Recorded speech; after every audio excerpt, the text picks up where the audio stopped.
flight. So I got it, but they'd taken a lump of lead off one of the dormers and thrown it around.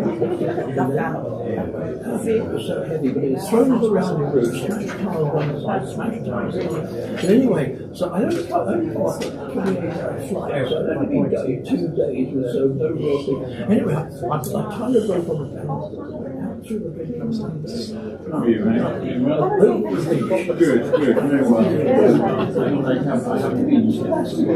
Was this the day that the 7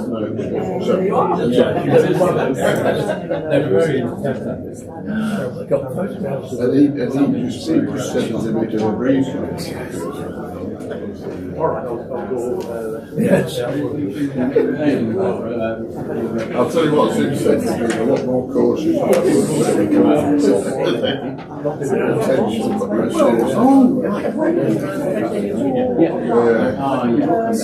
are you getting on anyway? Okay. Yeah, it's not too bad. What, sorting out? Yes. Yes. It stops us burning the phone. We do talk about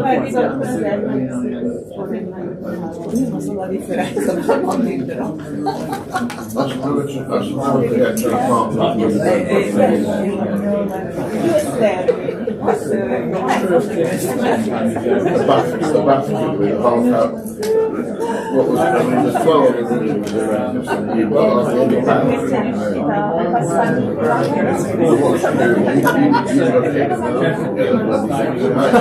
on the final thing, I'm really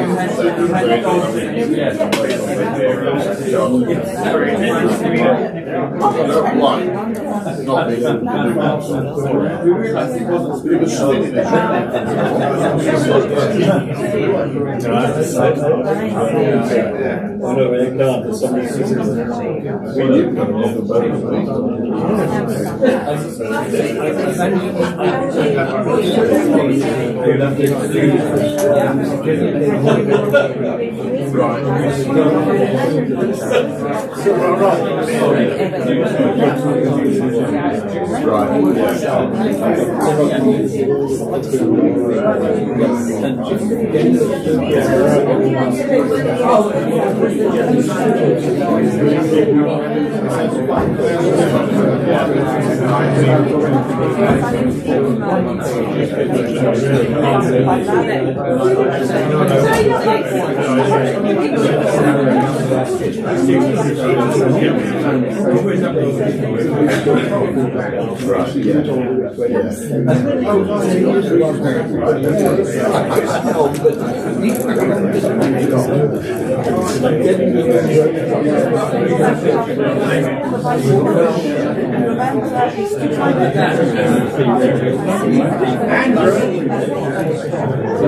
Okay, good evening, everybody. A bit of hush.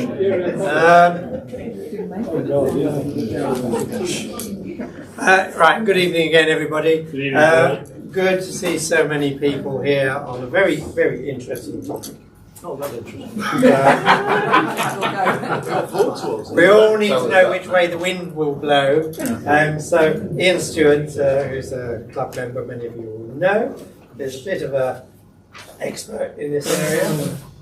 So he will tell us about synoptic charts. I'll leave him to tell all about it. Over to you, Ian. Okay, thanks, Paul. Yeah, good evening, everyone. Years ago, when I did my Yachtmaster shore-based course, the bit I enjoyed most was weather. Unfortunately, it left more questions than answers. That wasn't the fault of the instructor. It was really down to the RA's treatment of the subject. But this is meant to be the main tool for predicting the weather if you're going offshore or something like that. And I realised that I didn't understand all of it. Well, I eventually corrected that.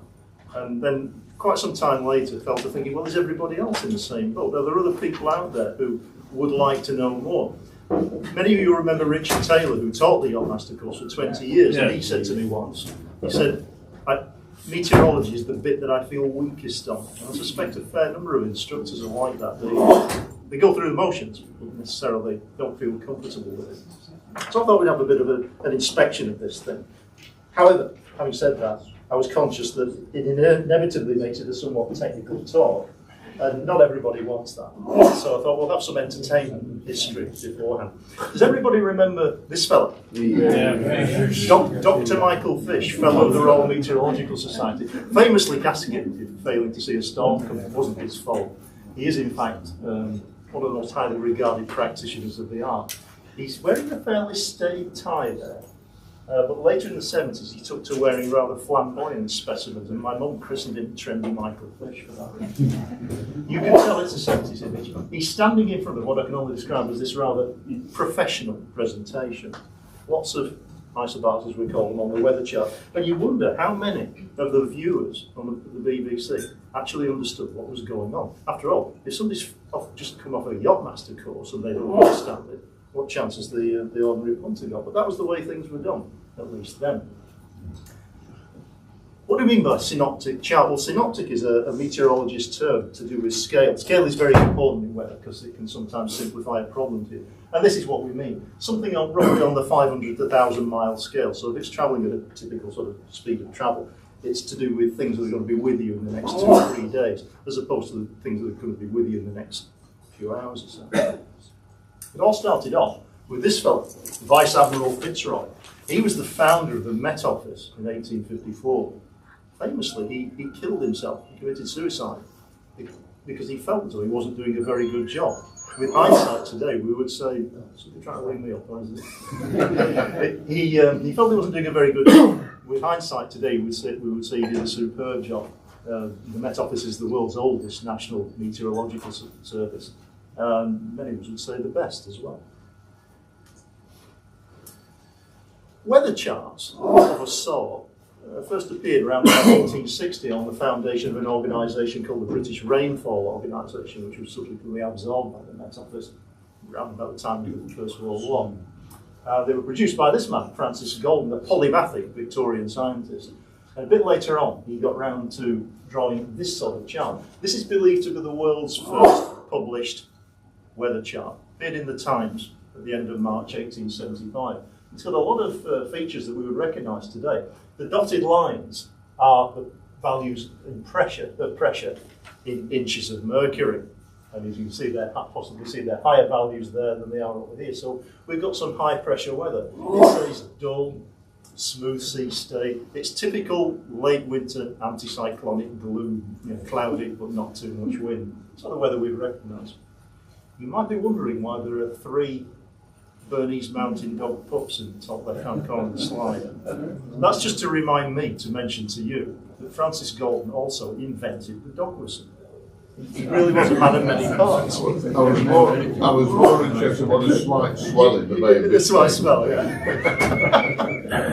Yeah, he poked his nose into a lot of different things, Francis Galton. He was a typical Victorian in that sense.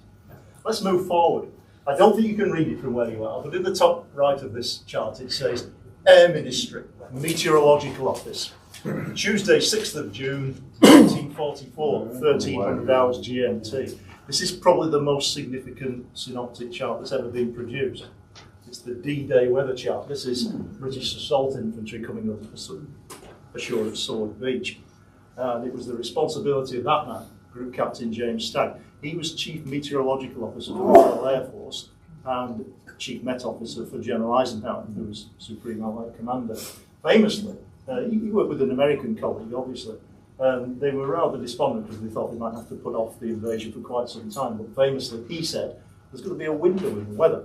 It's bad now, and it's going to be bad later on, but there'll be a gap, maybe 36 hours long, in which you'll be able to carry out the invasion. He was right, which just shows you the value of local knowledge. You can draw all the charts in the world that you like, but local knowledge counts for quite a lot.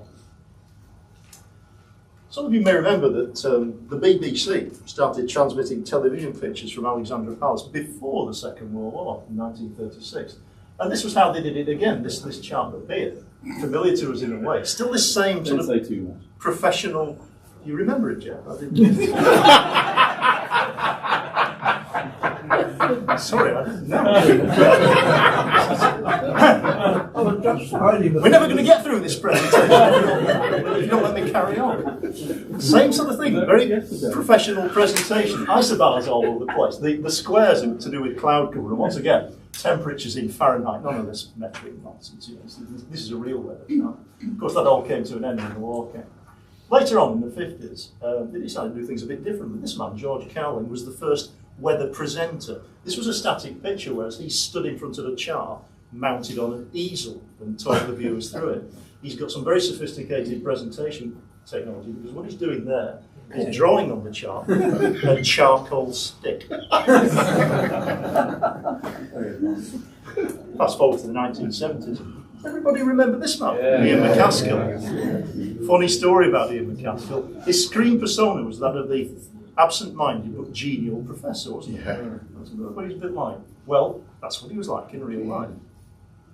He lived in a village called Sear Green, near Beaconsfield in Buckinghamshire, just down the road from my old friend Auntie Sue from my computer industry days.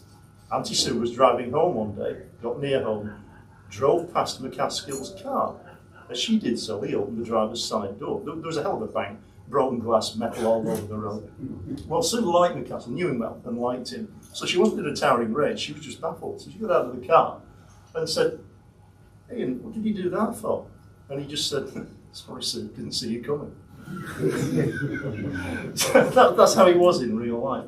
You can see him spanning a change though. This is the young Mr. McCaskill. He's probably still in his 30s. This man is his 50s. Yeah, the tie's changed a bit. But most significantly, the presentation has changed. It's gone from this isobari professional picture to this more pictogram style picture aimed at the punters who don't understand that kind of thing, which some people would say is a benefit. Those who know a bit about weather might say, well, it actually tells me less than it did before, but you know, we have to move with the times. And clearly he adapted it, changed his style a little bit. However, in 1974, there was an absolutely cataclysmic event. You know, the San Andreas fault cracked open, stock markets collapsed, because the BBC decided to have a woman presenting. The first thing that happened to Mrs. Edwards when she started presenting the weather on the BBC was she got a barrage of criticism for her dress sense. What that's got to do with meteorology, I don't know. But this was the 1970s, right? Now, personally, I think Mrs. Edwards looks quite nice in that picture, but that's just personal opinion. She's still around, actually. She's in her 80s now. And as you can see, they also took the opportunity to put a sign saying tomorrow right through the top of her head from the angle. And there was a tendency for those stick-on symbols to fall off the chart. Yeah. So it's as if they were deliberately trying to make her fail, isn't it? You know, here, Barbara, use this, you know, and they can all snigger when it goes wrong. The question is, what's it like now? That was what it was like in Barbara's day. What's it like now? This is the present day BBC, Carol Kirkwood, who, if you look it up on the internet, comes in for what you might call trolling occasionally. They have a lady, Delia, who presents weather, or did present weather in France, and the splendidly named Maxi Beaver, who does it for a programme called Guten Morgen Deutschland, I think. Maxi's made an industry out of it because she's written an autobiography, Ich mache aus Regen Sonnenschein, and makes sunshine out of rain, you know. So she's obviously done it quite well. But they're all much of a muchness sounding. They're a bit more, shall we say, adventurously dressed than Barbara was. But they're all about the same. The question is, what's it like in other countries? Well, I couldn't survey all 200 member nations of the United Nations, but I did have a bit of a scout round on the net to see how things were done in other places. That's good in Guatemala. What's funny? I don't see anything funny at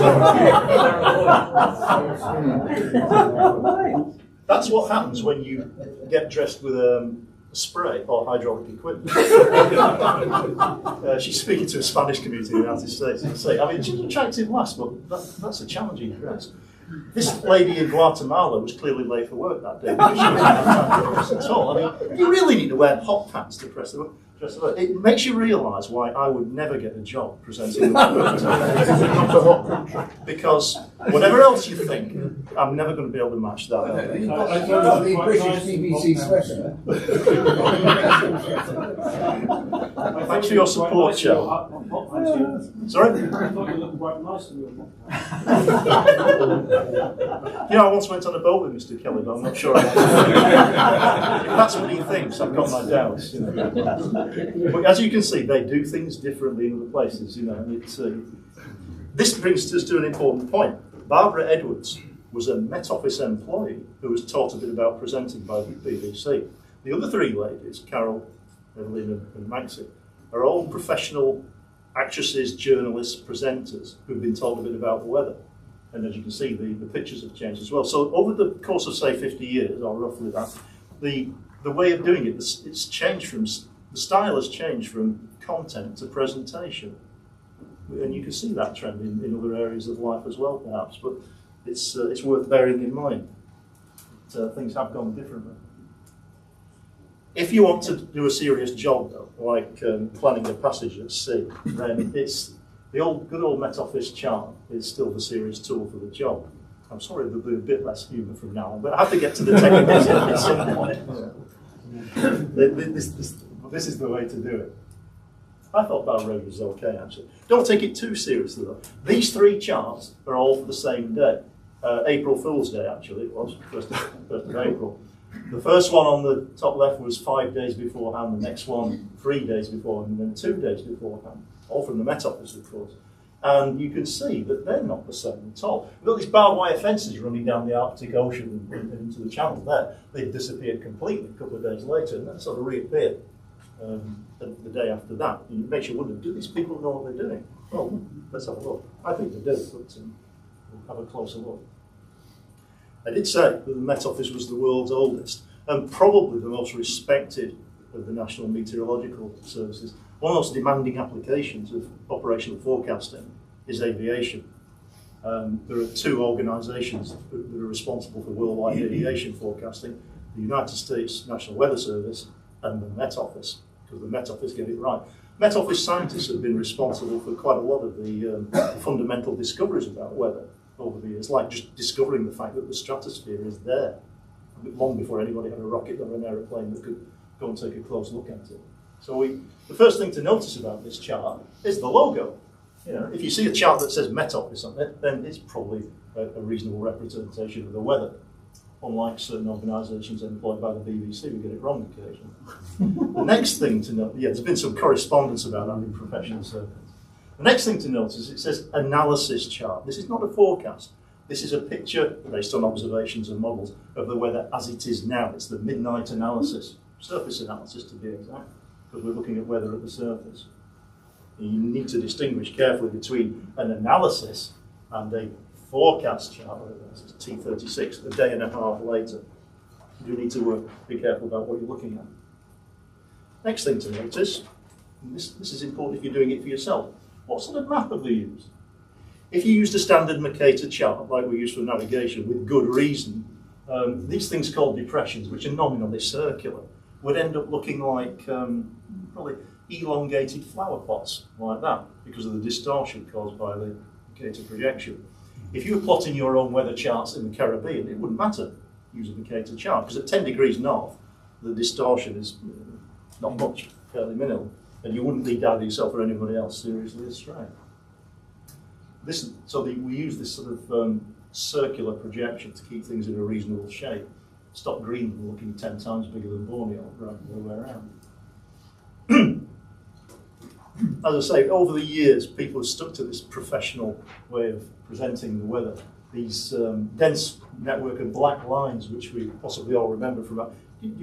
Most of you been on some kind of day skipper course or yachtmaster course? Remember things about basic weather. Surface pressure being indicated by lines where the pressure is all the same all the way along. Isobars, that's one particular name.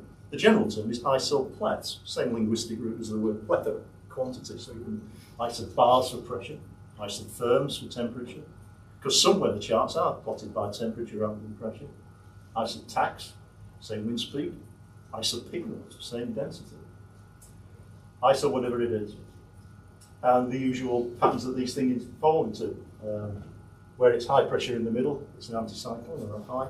And where it's low pressure or a depression, with low pressure in the middle. So I hope that's not too challenging for some of you. In this particular example, you'll notice it's centred on this part of the world between Iceland and Greenland. It's actually a January chart as well, so it's winter time in the northern hemisphere. And they're sufficiently tightly packed. There's a steep pressure gradient there. And that gave a force 10 wind, storm force conditions. And that's by no means abnormal for that part of the world. That big storm that came to the south of England in 1987, it's famous, it's gone down in history. Poor old Michael Fish got stick for not seeing it coming. It's perfect. Nothing out of the ordinary at all. The only thing that was out of the ordinary about that storm was its track going so far south at the time. But they occur all the time in the North Atlantic in winter. That's why the lowest thing on the Plimsoll scale is winter North Atlantic. It's a very challenging place. Now, I'm sorry about the fuzziness of the drawing. This was taken in 2015. It looks slightly fuzzy, but that's another one north of the Denmark Strait. And we actually had hurricane force winds there. In fact, I can actually memorise what the high seas forecast said. It said, violent storm force 11 to hurricane force 12. Sea state phenomenal, in other words, 60 feet high. Temperature -3 to -6, moderate to severe icing. And on top of that, it was late November, so it would have been pitch dark and there would have been floating icebergs. You shouldn't have been there unless you were in a submarine. Bloody awful. People like Robin Knox Johnson and his mates and Mike Golding, they go down the Southern Ocean, everyone thinks, well, there's some sort of hairy weather down there. But they forget that up there, if anything, it's even worse. It's just that nobody goes there because you can't actually get all the way around. But it's, yes, it's a hair-raising place. Now, if you want to know what the wind speed is, there are various ways of doing it. I do this to the yacht masters. I say, the examiner will be testing you. It doesn't really. It's actually quite a difficult mathematical equation to solve, as any qualified mathematician will tell you. It's a lot easier if we simplify it a bit and translate the mathematical into plain English, which is what we've got in the yellow panel down below.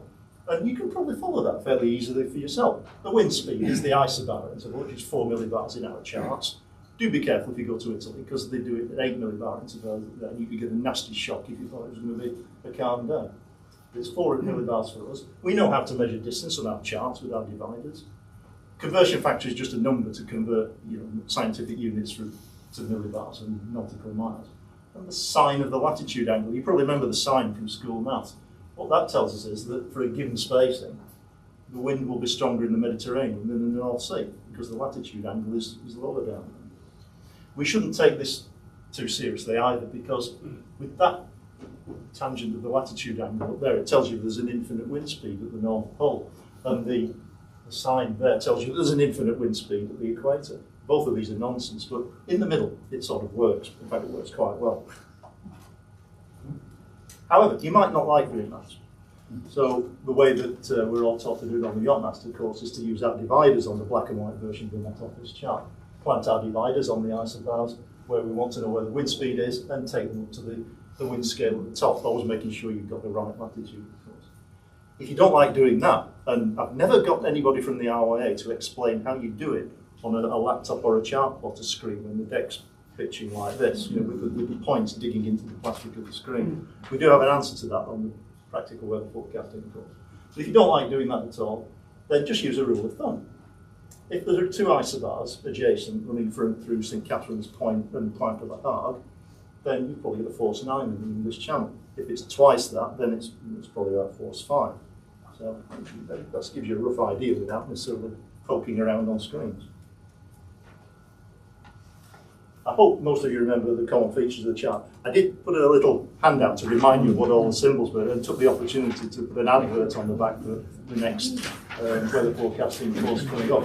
We've now got our friend Dr. Richard Hall, who was at Leicester University and is now at Imperial, coming and helping us. He's had a culture change as well. He was a geographer and now he's surrounded by physicists and mathematicians. But he's a good chap because he's an experienced teacher as well.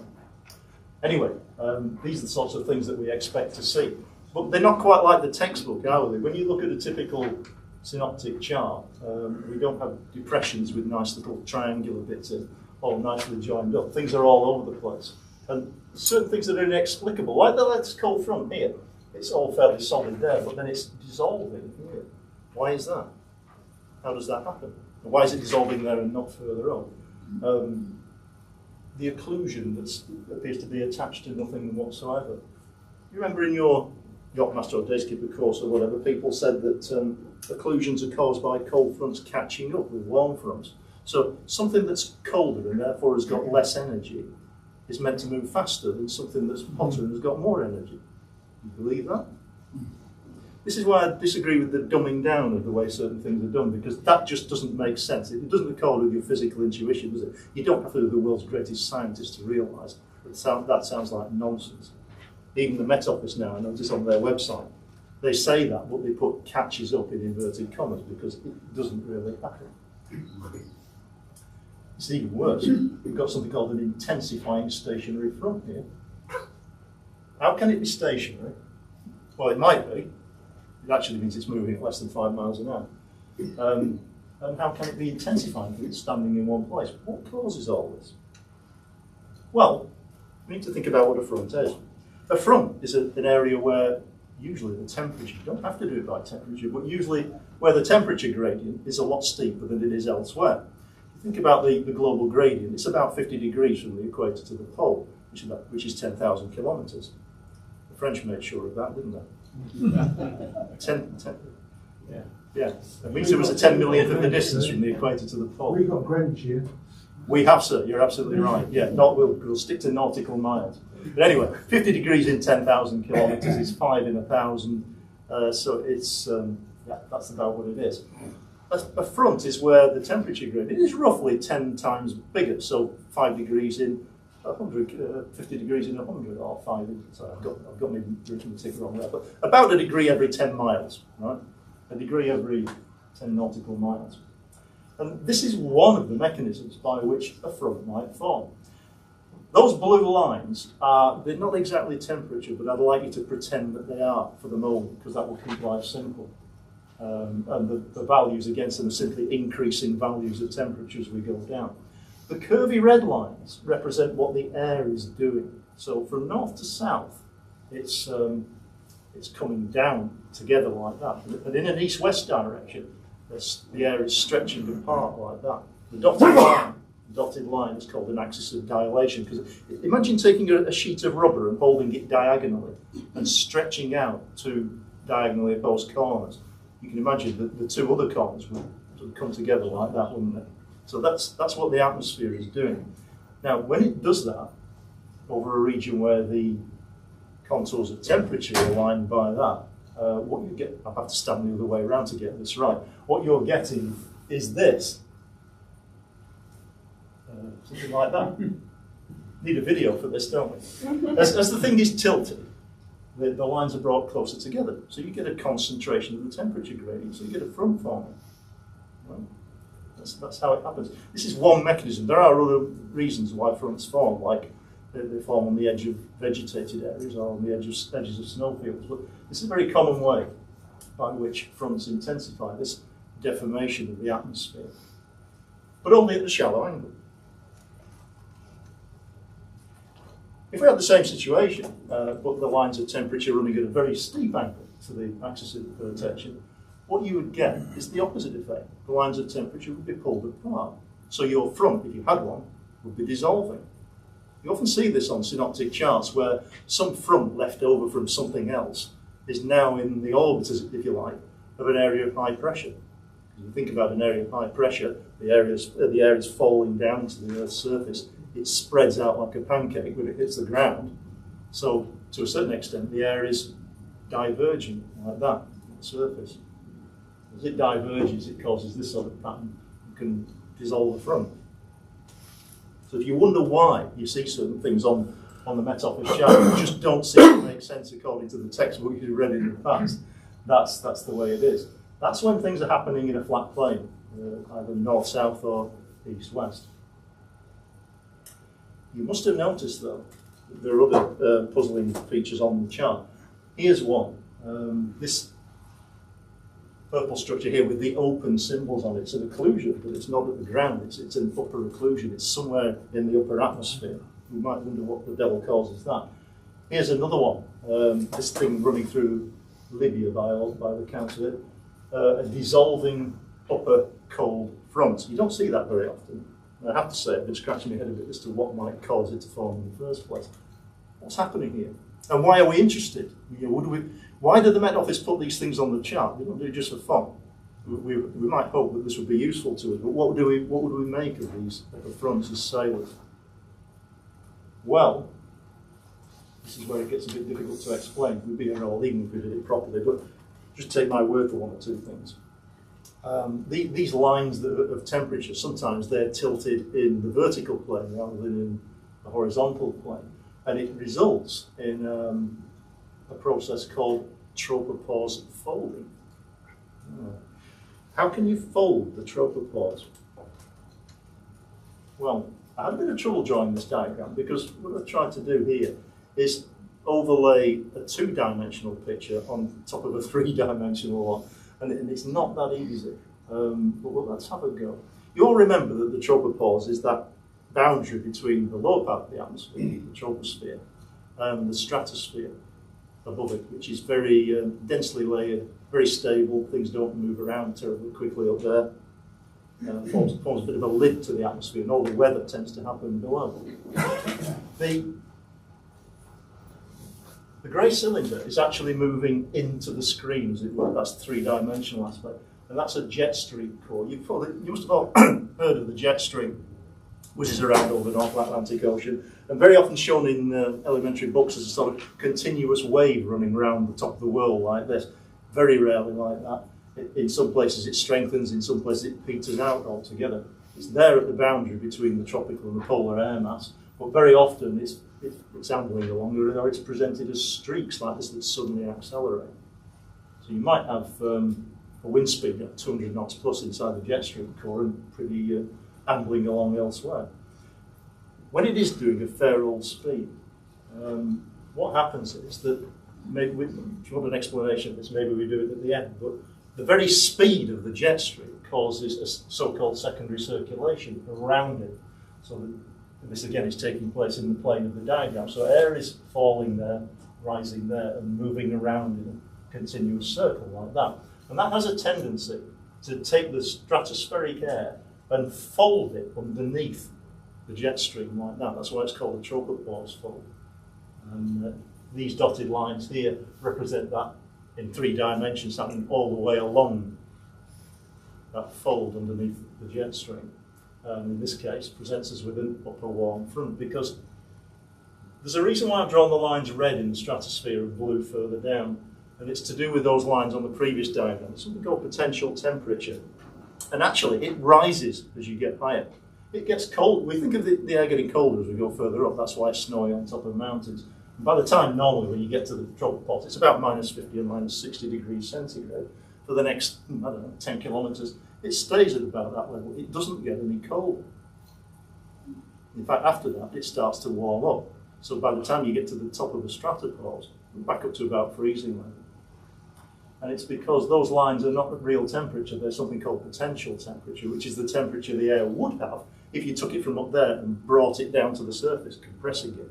You'd make it warm up, and it actually gets larger as you go further up, which is why it's given us a warm upper front. As you can imagine, that secondary circulation only really develops when the jet stream is motoring along.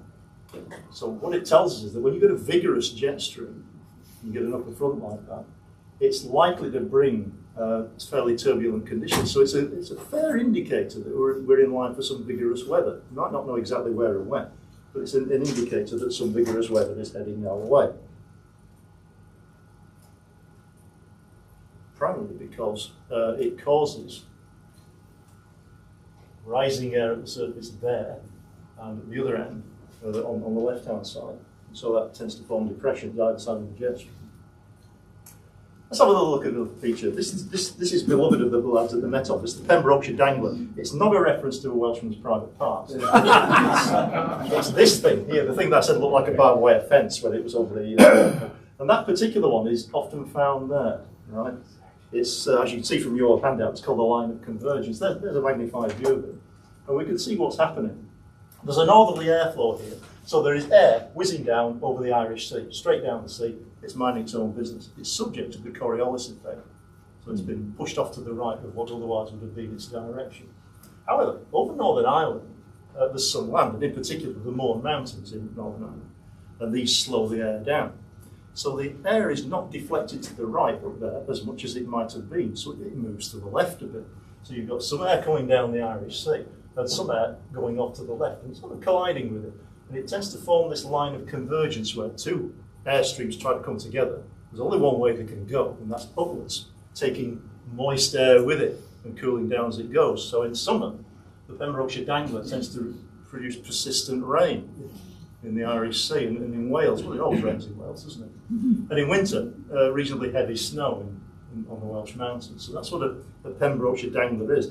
In an easterly airflow, you get a similar thing in the Wash, called the Wash Streamer. It sometimes, when it snows over there, it brings snow much further inland than it would otherwise do.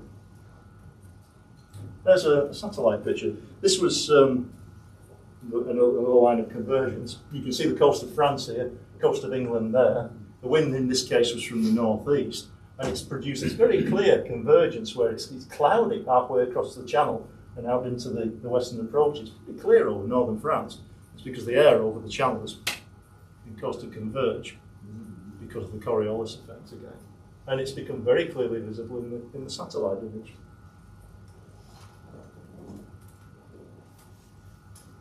It took me a devil of a long time to get a proper grip on this.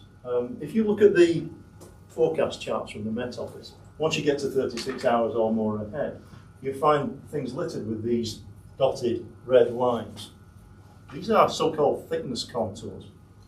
In this case, the pressure everywhere along all of those lines is 500 millibars.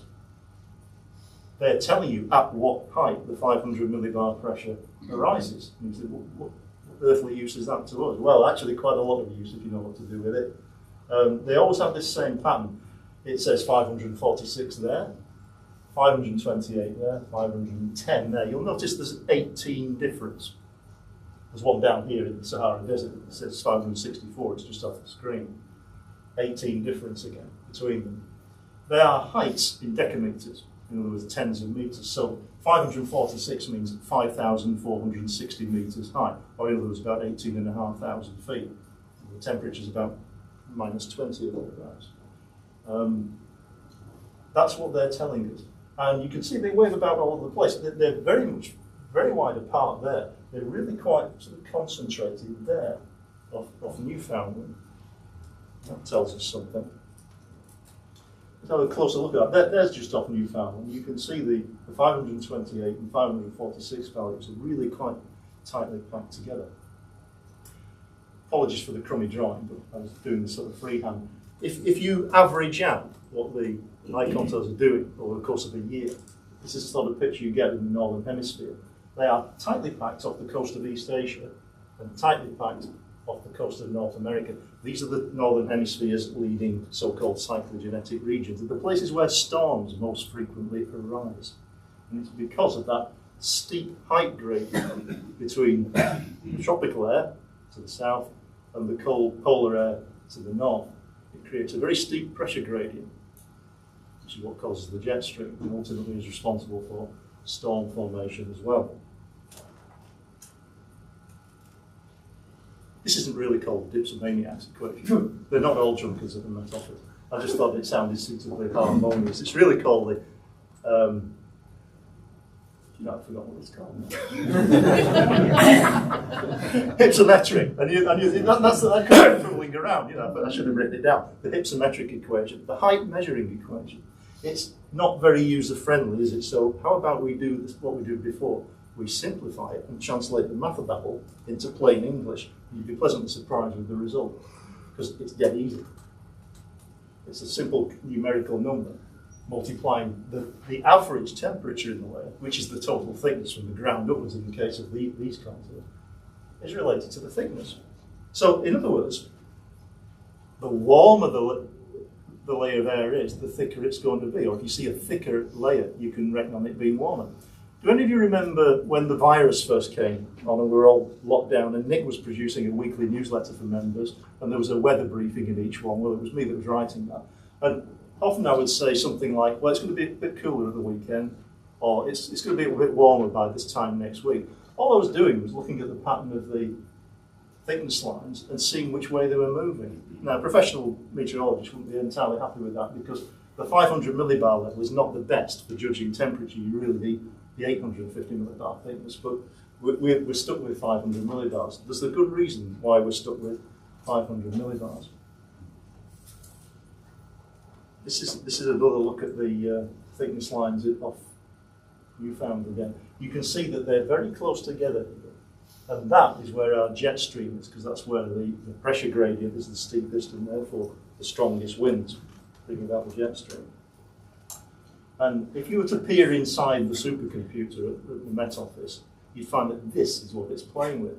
Now, this mathematical equation is even less user-friendly than the previous one, and I regret to say I cannot simplify it the same as the other one. It takes quite a bit of scratching and sometimes looking up in the textbook to remind me what I should have known but forgotten, to remember what the hell it all means. So fortunately I made a note of it because if I tried to do it off the top of my head, it would be a guarantee of disaster.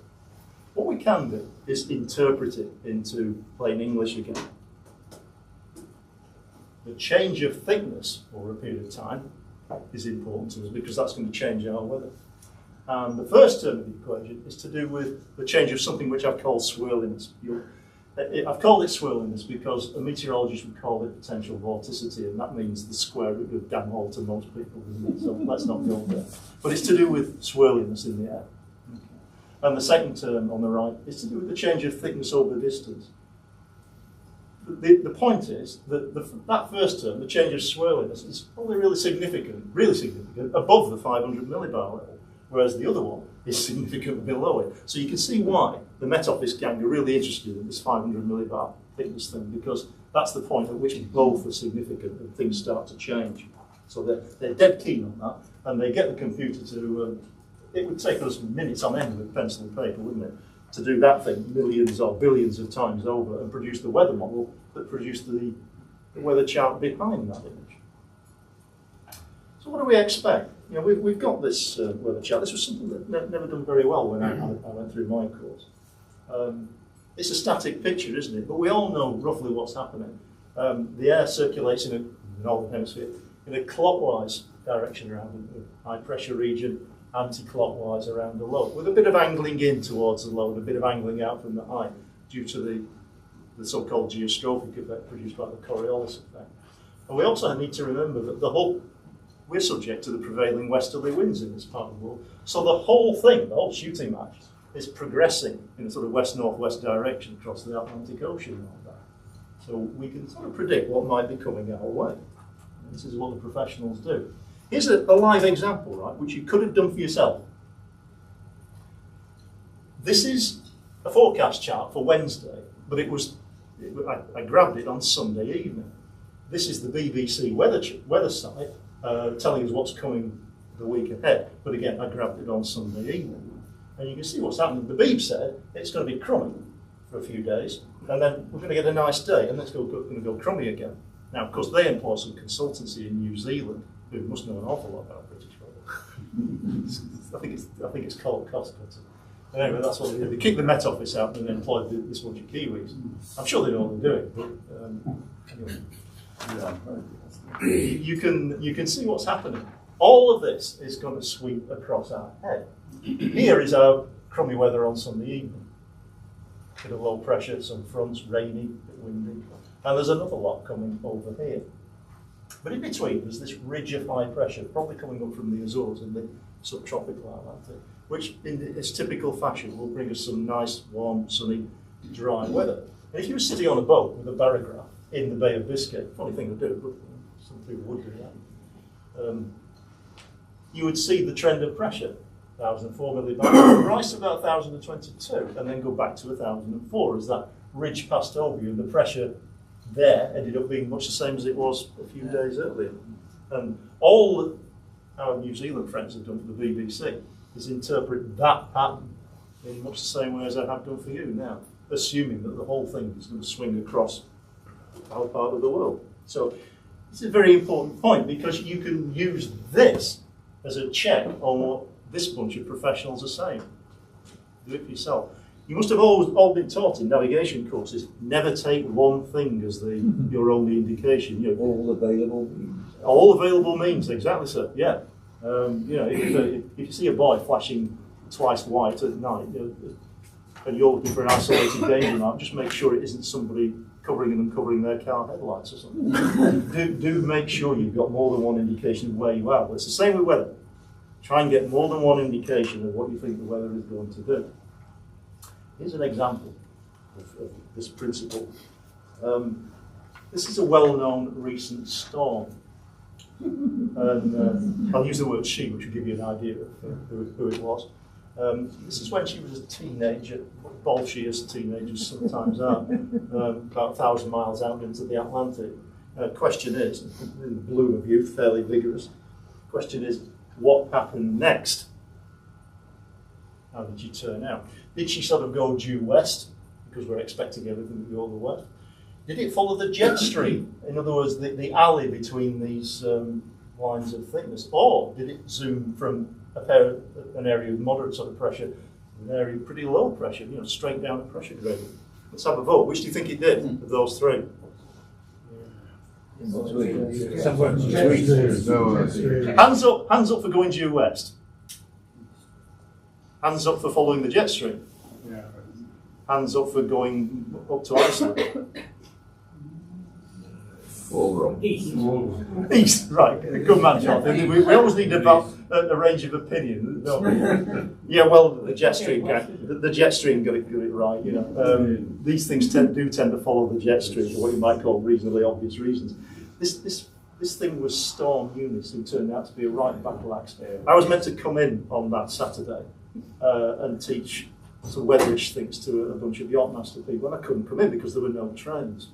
And this is what she did. She created a record gust at the Needles Lighthouse of 122 miles an hour. You can see the ice battles packed so tight that they're nearly a continuous line. So it was a bit of a fierce storm.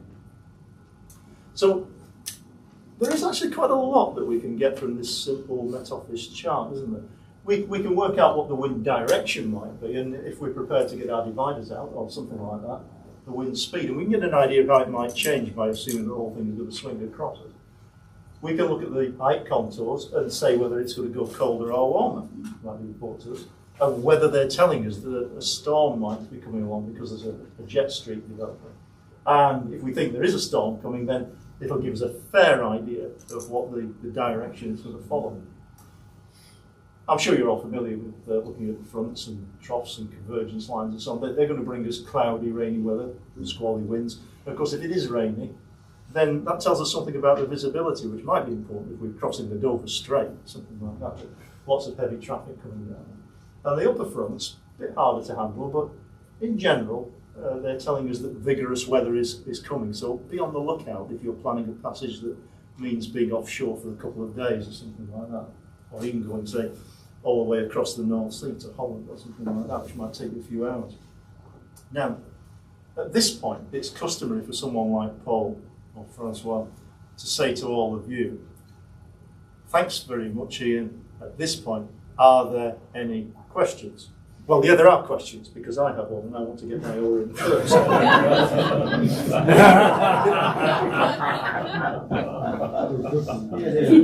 Well done.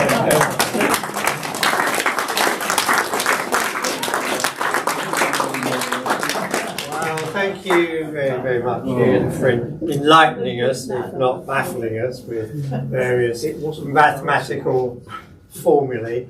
I'm sure... I didn't say there would be so. Oh, you did indeed, and you delivered on your promise. I'm sure there'll be some questions at supper time. And I can't stay. No, there might still be questions, though. So we can have questions now, but I'm Indeed. sorry I can't stay. I would have stayed for dinner, but my shipmate's dragging me out to sea tomorrow, fairly early in the morning, so... Well, check the weather forecast before you go. I have done. Yeah, good. Okay, so Any heavy light for the weekend then, Ian? Something for the depends weekend? where you mean. Weekend here on the East Coast. Oh, on the East Coast. Well, I was thinking of picking somewhere in the tropics because it's always a fair bet since Yeah, they're but- going sailing on the East Coast. Yes, on the East Coast, yeah. So I think it'd be all right. It'd be all right. Okay, so all right. Any other? That's a technical, that's not a technical answer. It was. Yeah. All the weather forecasters and presenters stand right in the Atlantic where everything's coming in. What I was going to ask you actually is different. My own bugbear. Maxie Beaver wasn't. She I was standing subscribe over to- his journey. I subscribe to a variety of specialist websites. Particularly, I think it's extremely good. It now increased the number of sources it takes. But I have recently received from them about 2 weeks ago this sort of guarantee they can now predict accurately 10 days ahead. Now, you know, I think the metaphor great, but I wouldn't trust it after 3 days still, because whatever happens, it'll either get through faster or slower. How can predict we'll do that, given the general state of knowledge, which is still, I think, quite random? Yeah, it reminds me of a joke about meteorologists and economists. The joke about economists is that they can always tell you what's going to happen, they can always tell you when it's going to happen, not necessarily at the same time. The other joke about them is that economists were invented to make meteorologists look good. But yeah, I frankly do not believe it. I'm not saying that they're completely wrong, that things are getting better all the time. In the 1970s, even at the beginning of the 80s, the Met Office could only reliably look 24 hours ahead. They can now reliably look 3, 4, stretching a point 5 days ahead. I wouldn't really believe terribly seriously in the accuracy of something 10 days ahead. It's just too turbulent and fundamentally unstable. This is not really a question of our mathematical ability or our computing power. It's a fundamental instability. If you don't talk to a professional mathematician, they'll talk about the chaotic nature of some of these things. And I'm not sure we'll ever, because you should never say never, but I'm not sure we'll ever be able to look a long way ahead with any great accuracy. But the way that modern weather services are tackling the problem now is that they are trying to put together something called an ensemble. In fact, you saw it just there. Yeah, if you go to this page on the BBC weather site and plug in your location where it says enter the town, city or UK postcode, what you'll get is this sort of picture, but off the page, an indication of whether it's going to rain or not, and it'll all be in percentages. So on a day when we're pretty confident it's going to be dry and sunny and so on, it might say as little as 2% or even 1%. Where it looks as though there's some dirty weather coming our way, it might say anywhere between 25 and 75% rain. So they are. Well, I wasn't going to stop. I'm trying to stop you. I was just, All right. well, it's just, I live half a mile from a weather station, and I've never known so inaccurate weather as forecasting as we get. Which weather station is this? Awful. Nottingham. Oh, right. Yeah. I don't think Nottingham's any more unstable than anywhere else in this country. I mean, we are right on the jet stream. The Faroe Islanders have a saying, which means effectively you can get all 4 seasons in one day in the Faroe Islands. Because traditionally they are right underneath the damn thing, and it's right. You know, it is unstable. Does everybody know Debbie Wheeler, who used to be our librarian? Debbie went on a Corinthians cruise a while back, and she said to me once that beginning of the week, they'll be having breakfast on the boat one morning. She said, the Americans will just talk over the broadcast weather forecast. I said, really? They don't bother listening to it? Why is that? She said, well, the weather's more stable over there. They take the view that if it's nice at the beginning of the week, it'll probably still be nice at the end of the week. No British sailor would make the same assumption. You look at the weather the day before you're going to go for a sail and think, I hope it's going to be all right tomorrow. You think it's probably right. The Met Office have made great strides, which is why now those synoptic charts go up to about 5 days ahead. But you'll notice on the jump from 4 to 5, it's not a 12-hour jump anymore, it's a 24-hour jump, because there's no point in trying to go for that 12-hour accuracy at that point. So when our friends at Predict Weather say, yeah, we can look 10 days ahead, up to a point, a fair indication. I haven't got a slide for it, and I certainly can't remember the damn locator for it, but if you go to the website of an outfit called ECMWF, the European Centre for Medium Range Weather Forecasting, who are based not far from where the Met Office used to be. In fact, in about a year's time, they're moving to the campus of Reading University. They're out in a place called Shinfield in Berkshire at the moment. Their business is medium-range forecasting. It's quite a good site with lots of weather charts and so on, surface and upper atmosphere. You play with them until the cows come home, and they will give you a reasonable indication, perhaps, of how things are looking up to 10 days ahead. You know, but you shouldn't take it too seriously. I remember the April Fool's Day chart. That was the Met Office starting at 5 days out and moving to 2 days out. They changed their mind quite a bit as to what was going to happen where and when as things developed, because they couldn't be exactly sure. So, and that's not a criticism of the Met Office, it's just this fundamental instability in our part of the world. You know, if we were the Sahara Desert Weather Service, we'd have a much easier time. Because it's everywhere in the tropics, especially the arid tropics, is a lot more stable. Okay, well, that's very useful for people sailing in the Sahara Desert. I like that. Any more questions? There was yesterday there was an article published by a very reputable news agency called Bloomberg.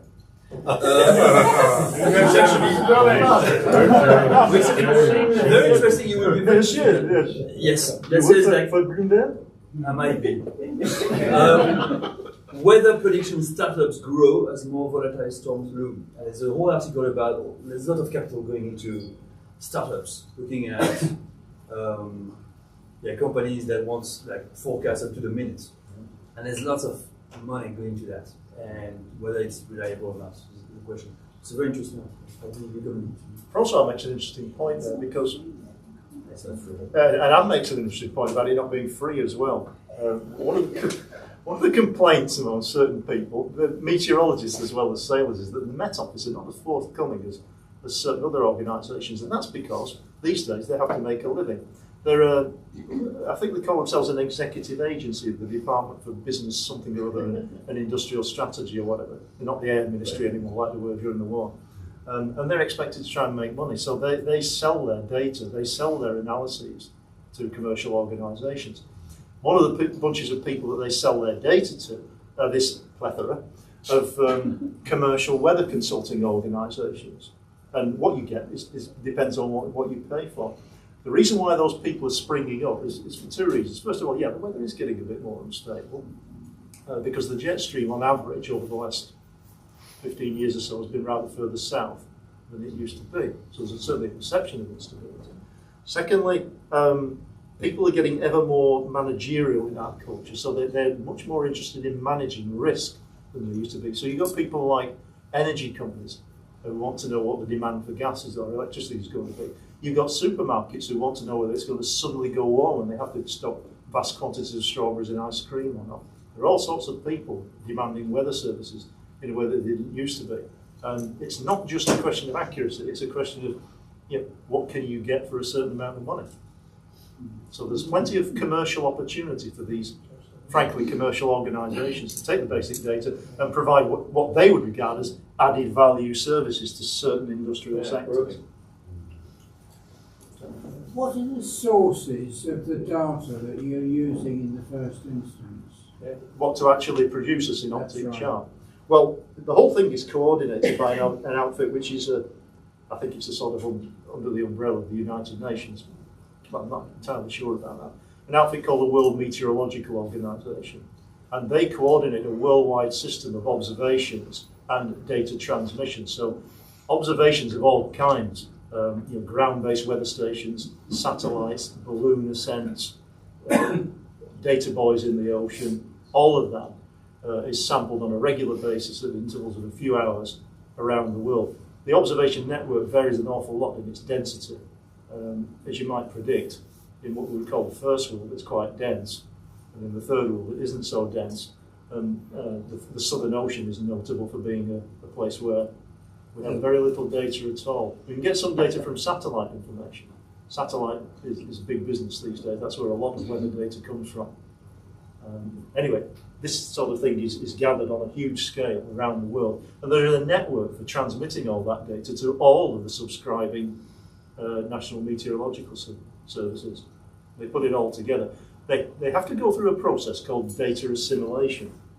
In other words, to make sure that if you've made two measurements in different places, you made them both at the same time. Because if you're going to put a weather chart together, it's all at one time. So you can't have one measurement from 10:30 in the evening and another measurement from 1:30 in the morning. It wouldn't make sense. So you've got to somehow make sure your measurements are coincident in time. You've got to iron out the errors as far as you can in your measurements. It's all pretty difficult. Data assimilation is a skull-crushingly difficult job, and it's prone to all sorts of errors as well, which is one of the sources of error in your forecast. It isn't all in the mathematics. It's partly bound up with the data assimilation process, but that's where it comes from. Do you still use weather ships from the Merchant Navy? Yes and no. I don't think there are any what you might call traditional weather ships in use by any of what you might call the first world powers like ourselves or the United States. But commercial shipping still undertakes weather observations and transmits them. That still goes on. Still goes on. Likewise, aircraft, commercial airliners also sample weather conditions, obviously in the upper atmosphere. That's quite helpful, and transmit that data too. But you only get the data that they're able to get. You can't say to British Airways, I want you at this point over the Atlantic at this time, because they've got a job to do. They can fly people from Heathrow to New York or wherever they're doing it. But it's still helpful to the meteorologists to get whatever data they can get. And you don't know the bias between the information from the satellites and data that comes from... Yes, they do. The one is used as a check on the other. Remember I said about taking your weather information from more than one place? Well, the professionals do the same thing. And this is where you sometimes get discrepancies. There's a famous case of a smartphone app based on something called a grid file, which said that things would be reasonable in the English Channel. So somebody went out there, they were expecting a 15-knot wind, and they actually got 70 knots. And that was because some data had got into a computer model. The computer had done what it did, reasonably accurately, and failed to spot something that a human weather forecaster would have spotted the inconsistency somewhere and poked around in it and perhaps realised that it was going to be a bit more vigorous than the unmediated model might have suggested. Yeah, just about surface winds. Yeah. When a wind comes off the land, what happens? Because my experience is it back or veer? What's the line? Is there a way of predicting? It should veer, It should veer because... I've seen it back. Yeah. Well, it depends on the exact circumstances of where you are, but it should veer and it should accelerate because the sea's smoother. It should speed up. That's just interesting. So the observational thing is, maybe I'm wrong, maybe my observation. You do need to make sure, if you're getting that perception, that you are far enough away from anything else not to be getting a false perception, like halfway out into the Atlantic, because the Coriolis effect has quite a marked effect on winds, as you all know, but it has different effects on different scales. So, for example, the wind speed will adjust itself when it comes over a piece of land within about 20 miles, but it will take anything up to, say, 300 miles for it to properly curve round in a sense. Okay. You can find some debate on this on the internet if you like. Has everybody come across Frank Singleton? He's in his 80s now. He's an ex-Met Office man, quite a senior bod there.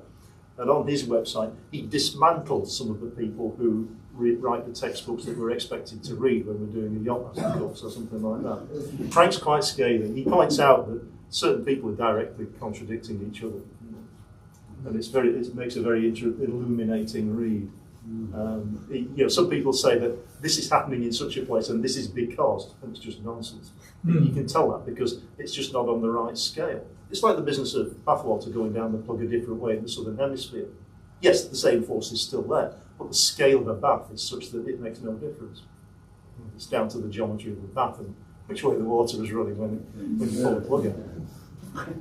Okay, I think we're going to have to draw in. Sorry I can't stay, but I'm close now because there's a weather-themed supper waiting for you soon. So I'd like to thank Ian very much for a very informative and at times entertaining presentation about and what's he going to eat, I wonder? And as a token of our thanks, I'd like to give you this. We had enough of these. And put them in a line. You can draw ISO hires.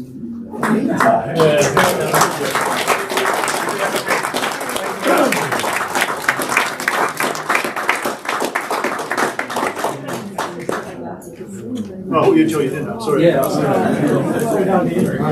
Have a good sail.